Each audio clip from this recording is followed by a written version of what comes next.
Bonjour à tous. Alors,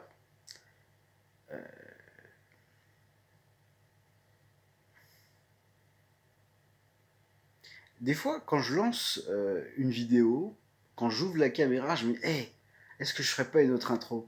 Et puis je me dis non, parce que le plus important, c'est pas l'introduction, c'est tout simplement de parler bouquin, parce que c'est pour ça que je fais ça.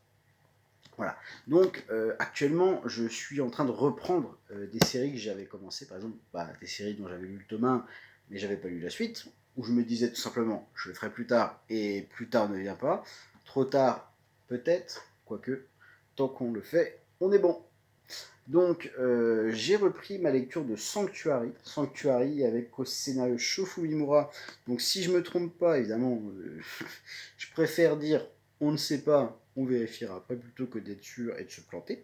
Mais Shofu Mimura, si je me trompe pas, hein, vous pourrez éventuellement me corriger dans les commentaires, sachant que si vous tapez ce nom sur Google, on vous dira très vite qui c'est. Hein. Mais Shofu Mimura, il me semble que c'est un des pseudonymes de l'auteur du scénariste de Hokuto no Ken, qui est Buronson. Voilà. Et ça, c'est aussi un pseudonyme, on s'en doute un petit peu. Avec au dessin Ryoichi Ikegami, connu pour son trait très très réaliste, particulièrement léché, évidemment, qui encore aujourd'hui dessine. Notamment, il est sur Trillion Game avec Richiro Inagaki, le scénariste d'Aishield 21 et Dr. Stone. Et donc là, on se retrouve dans un Japon un petit peu changeant, voilà, avec des jeunes politiciens qui ont envie de vraiment faire changer le Japon de cette époque. Deux hommes qui sont rencontrés il y a des années, hein, qui ont vécu des traumatismes et qui ont décidé de faire changer ce monde, chacun à leur manière. L'un est un politicien et l'autre est un yakuza.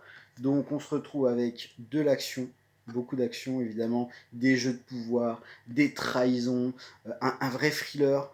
Vraiment, c'est un scénario de haute volée avec un dessin d'une très grande précision. Si vous aimez les ambiances un petit peu polar, un petit peu jeu de pouvoir, Sanctuary, c'est le manga à ajouter à votre bibliothèque parce que c'est une œuvre qui a pas mal d'années, mais encore aujourd'hui, ça fait partie des classiques à lire. Sur ce, je vous souhaite une bonne journée, de bonnes lectures et à très bientôt.